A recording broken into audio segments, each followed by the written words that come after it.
Hello friends, welcome you all. आज मैं आपके लिए जो वीडियो लेके आ रहा हूँ, देखिए बात करने वाले हैं दो ऑटो सेक्टर के स्टॉक्स की। पिछले कुछ टाइम पे आपने देखा होगा auto sector, Mahindra and Mahindra, Tata Motors पिछले एक साल में कमाल। और उसके अलावा भी आप देखिए टीवीएस मोटर देखिए, अभी रिसेंटली बजाज ऑटो को देखिए, पिछले 3 महीने में उसने भी कमाल किया। बहुत ही जबरदस्त तरीके से मूवमेंट देखने को मिला। लेकिन आज जो दो ऑटो स्टॉक्स की चर्चा करेंगे, काफी डिटेल में इसको समझने की कोशिश करना, क्योंकि ये स्टॉक अब के लिहाज से काफी इंपॉर्टेंट है, आने वाले टाइम के लिहाज से।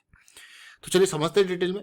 प्राइस सेक्शन को देखेंगे, बहुत कुछ सीखने को मिलेगा। और आगे बढ़ने से पहले मैं आपको बता दूं, अगर आपने अब तक चैनल को सब्सक्राइब नहीं किया तो जल्दी से सब्सक्राइब कर ले, बेल आइकन को प्रेस कर ले, जिससे आपको नोटिफिकेशन आती रहेगी। और प्राइस सेक्शन के लिए आप ज्वाइन कर सकते हो मेंबरशिप ज्वाइन बटन पे क्लिक करके। देखिए रेगुलर बेसिस पे आप जरूर देखें, मार्केट बहुत कुछ सिखाती है, कुछ ना कुछ सीखने को मिलता है। और हम जो सीखते हैं और वो सारी चीजें आपके लिए प्राइस सेक्शन सीरीज के माध्यम से बहुत ही साधारण लेमैन वाली लैंग्वेज में वीडियोस आपके लिए क्रिएट करते हैं। तो इसको ज्वाइन कीजिए और देखिए, बहुत कुछ आपको बहुत ही छोटी छोटी चीजें काफी अच्छे से समझा रखी है यहाँ पे।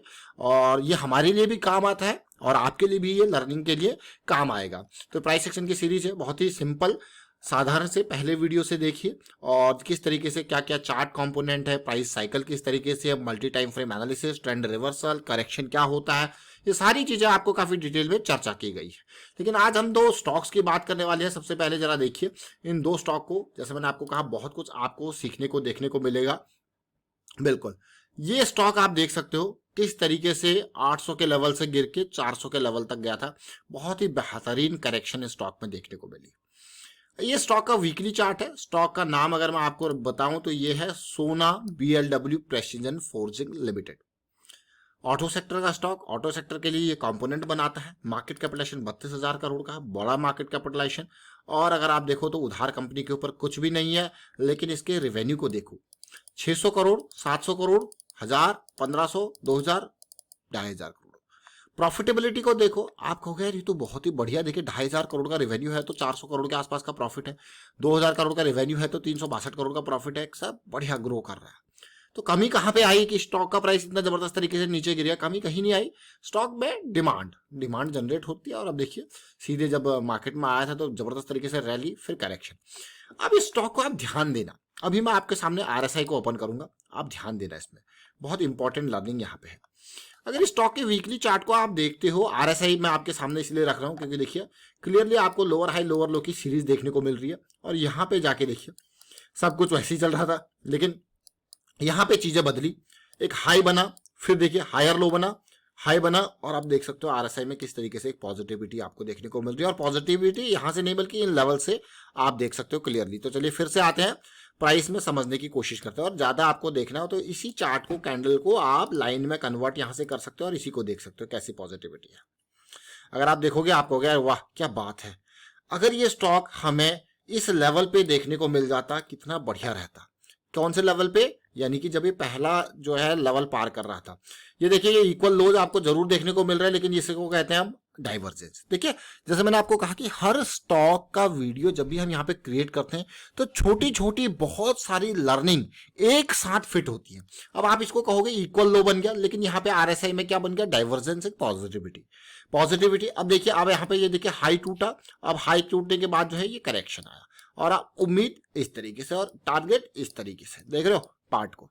तो हर चीज क्या है, एक नई चीज सिखाती है। लेकिन यहाँ पे क्या था, इस करेक्शन की वजह से, जो कि अच्छा खासा टाइम ये करेक्शन चला 2022 की स्टार्टिंग से लेके पूरे 2023 तक, उसके बाद डबल बॉटम बनाया। लेकिन आरएसआई जो है वो नीचे ढलान पे चला गया। अब आरएसआई वापस आया।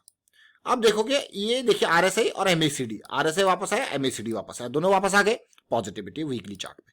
लेकिन जैसे मैंने आपको कहा कि आप सोचोगे यार ये स्टॉक हमको यहाँ 470 के लेवल पे मिल जाता था, एटलीस्ट ये मूव भी हमारे पास आ जाता। तो आप जरा देखिए स्टॉक को ध्यान से देखिए। देखिए हम आपके सामने स्टॉक के वीडियोस पहले लेके आ जाते हैं कि किस तरीके से कहाँ पे पॉजिटिविटी देखने को मिल रही है। देख सकते हो अब आप, तो आप क्लियरली देखिए बिल्कुल यही डाइवर्जेंस और यही 470 का ये लेवल आपके पहले ही किस तरीके से बताया गया था और आगे का प्रोसेस इसको पीक पे पहुंचाने के लिए जो प्रोसेस था उसको देखिए, रैली, करेक्शन, ये उम्मीद, किस तरीके से आपको समझाया गया था उस टाइम पे आप अच्छे से देख सकते हो। अभी के टाइम पे बहुत डिटेल में हमने चर्चा करी थी। और ये स्टॉक देखिए, जैसे मैंने आपको कहा कि आप अगर प्रैक्टिस करोगे तो आपको भी ऐसे स्टॉक्स आराम से देखने को मिलेंगे। और ये स्टॉक भी एक व्यूअर ने जो है हमें कमेंट के थ्रू ही बताया था, और तभी हम ये स्टॉक आपके सामने लेके आए थे। और बहुत सारे लोग हैं, सीखते हैं, प्रैक्टिस करते हैं, और तभी हम आपके सामने उन स्टॉक्स को लेके आते हैं। और जैसे मैंने आपको कहा कि कमेंट के थ्रू आप भी यहाँ पे बता सकते हो कि कौन से स्टॉक में पॉजिटिविटी, एक मोमेंटम देखने को मिल रहा है। और लास्ट टाइम में हमने यहाँ पे चर्चा करी थी, इसी तरीके से डाइवर्जेंस की चर्चा करी थी, जहाँ पे जीएलएस का ये स्टॉक था और बहुत ही बढ़िया रैली इसने भी इस डाइवर्जेंस में आपको दी थी। तो हमने यहाँ पे डाइवर्जेंस को समझा और आपके सामने ये सोना वाला स्टॉक आपके सामने आया। देख रहे हो, सोना बीएलडब्ल्यू प्रिसीजन। लेकिन ये स्टॉक अभी देखिए बिल्कुल स्टार्ट हो रहा है, मूव, बड़ा मूव एक स्टार्ट किया, करेक्शन, और अब एक नई जर्नी ये स्टार्ट कर रहा है। ये तो एक स्टॉक हो गया। अभी हम दो स्टॉक के बारे में बात करें तो देखिए, अशोक लेलैंड, क्या नाम है, अशोक लेलैंड, अशोक बिल्डकॉन के बारे में अभी हम थोड़ी देर पहले हमने डिटेल में चर्चा करी थी। अब अशोक लेलैंड, ये भी ऑटो सेक्टर का स्टॉक है, 50,000 करोड़ का हो चुका है मार्केट कैपिटलाइजेशन। पिछले कुछ टाइम में आपने अशोक लेलैंड को शेयर को देखा होगा, बहुत सारे स्टॉक ऑटो सेक्टर के भाग चुके हैं। अशोक लेलैंड का शेयर अगर मैं आपको दिखाऊं तो ये देखिए। अब मैं आपको स्पेशली ये अगर मैं कहूँ मिलिट्री व्हीकल की जब बात करूं तो अशोक लेलैंड का टॉप में नाम आता है। और मिलिट्री व्हीकल के बारे में मैं क्यों यहाँ पे चर्चा कर रहा हूँ, क्योंकि मिलिट्री व्हीकल बनाना, उसके कंपोनेंट, इवन देखिए टैंक एंड ऑल इसके ऊपर भी काम कर रहा है। और armoured vehicle, high mobility vehicle, light tactical vehicle, logistical vehicle, सब चीज इसका काम है। अभी के टाइम पे चल रहा है वॉर रशिया और यूक्रेन का, और आपने देखा होगा किस तरीके से दोनों साइड के, न केवल रशिया के बल्कि यूक्रेन के तो चलिए ठीक है, बल्कि रशिया को भी हैवी लॉसेज हुए हैं इन सेगमेंट में।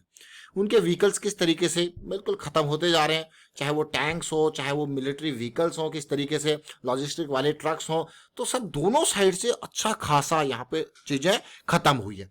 तो यहाँ पे अब यूक्रेन में खुद एक बहुत बड़ी इंडस्ट्री मैं कहूँगा सेटअप थी, लेकिन वॉर के चलते वो वाला सेगमेंट थोड़ा ठप पड़ा है।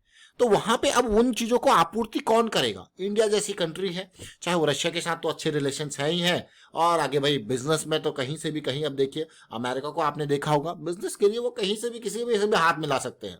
बिजनेस के लिए अगर आप देखो, अमेरिका को देखो तो वो रशिया को कहते हैं, चाइना को कहते हैं, या लीबिया को कहते हैं डिक्टेटरशिप है ना, कहते हैं कि नहीं कहते हैं कि डिक्टेटरशिप है, डेमोक्रेसी नहीं है, ठीक है। लेकिन जहां पे उनका बिजनेस वाले हैं, जो उनके फ्रेंड सर्कल में है, जहां पे इस तरीके की चीजें हैं, अब आप समझ गए होंगे मैं कौन सी कंट्रीज के बारे में बात कर रहा हूं, तो वहां वो सब हो जाएंगे, वहां कोई दिक्कत नहीं है उनको। जहां उनके फ्रेंड सर्कल में है डिक्टेटरशिप, वहां उनके कोई दिक्कत नहीं है। लेकिन जहां वो थोड़ा सा उनके बिजनेस की चीजें, बातें नहीं चलती हैं, तो वहां पे वो लड़ाई छेड़ देंगे, खत्म कर देंगे, सद्दाम हुसैन, गद्दाफी सब खत्म कर देंगे वो। ये अमेरिका का एक डबल स्टैंडर्ड मैं कहूंगा बिजनेस के पर्सपेक्टिव से। लेकिन बिजनेस है तो सब है, तो इसीलिए ऐसा नहीं है कि जैसे इंडिया के भी दोनों साइड से रिलेशन है, बिजनेस पर्सपेक्टिव में बात करो, एक ओवरऑल बैलेंसिंग की बात करो, तो इस तरीके से ये ग्लोबल डिप्लोमेसी चलती है। अब देखिए अशोक लेलैंड के शेयर को देखोगे, ये क्यों डारमा है उसको भी देखेंगे।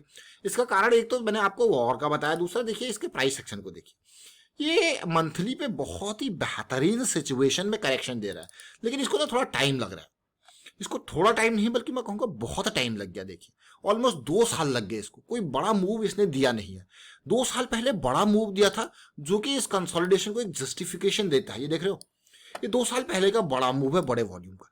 लेकिन उसके बाद का अगर ये लेवल देखो आप, ये लेवल, क्योंकि मैंने लॉक चार्ट लगा रहा है इसलिए आपको बहुत बड़ा मूव दिख नहीं रहा है, ये कोई बड़ा मूव है भी नहीं मैं कहूँगा। लेकिन अब जो है अगर आप देखोगे, इतनी बड़ी रैली और वो भी बड़े वॉल्यूम के साथ, उसके बाद पूरा का पूरा एक कंसोलिडेशन काइंड ऑफ चल रहा है इस तरीके से, देख रहे हैं इस तरीके से। तो कभी भी कंसोलिडेट करते करते यहाँ पे ये देखिए बिल्कुल ब्रेकआउट के पास है, अगर बड़ी रैली यहाँ पे आती है तो वो इसी तरीके का मूव जो कि 30-32 से इसको 150 ले गया था, तो एक और एक्सपेक्टेशन इससे होगा कि अब जो है ये 100-150 से लेके 300-400 के अराउंड तक जाए, एक नई रैली। और वीकली चार्ट भी आप देख लीजिए, वो मंथली चार्ट था, अब आप वीकली चार्ट देख लीजिए। वीकली चार्ट में भी देखिए बिल्कुल बहुत ही बेहतरीन तरीके से कंसोलिडेट कर रहा है। आरएसआई देखिए, एमएसीडी को देखिए, आरएसआई को देखिए, बहुत ही बढ़िया मैं कहूँगा।